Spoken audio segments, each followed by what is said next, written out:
Hello everyone, তো আমার দিদি ভাইয়ের বিয়ে। তো আমার বিয়ের হলুদ কোটা স্টার্ট হয়েছে। তো প্রথমে আমাদের বাঙালি কিছু রিচুয়ালস থাকে, সেটা হচ্ছে এই হলুদ কোটা দিয়ে স্টার্ট হয়। তো দেখতেই পাচ্ছ সব আমার মাসির মেয়ের বিয়ে, তাই জন্য সবাই আমার মাসি হয়। তো দেখো সব মাসিমণিরা মিলে হলুদ কুটছে, প্রথমে হলুদ কুটে নিচ্ছে।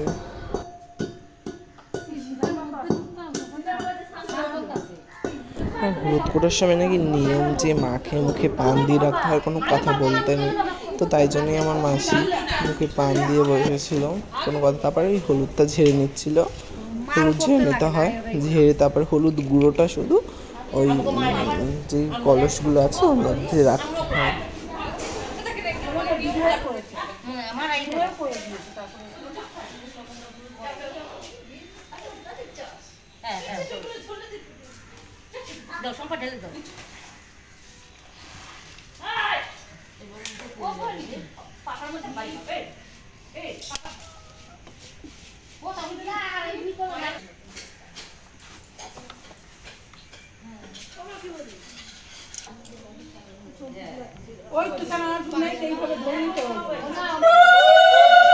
তারপরে ধান দিয়ে দিচ্ছে এর মধ্যে।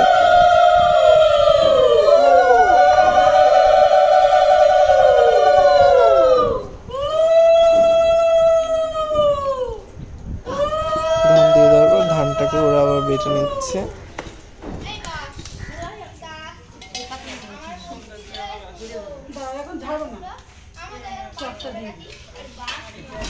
হলুদ কোটা ধান কোটা হয়ে যাওয়ার পর তো সব রিচুয়াল শেষ, তারপর ধান ধরে নেবে।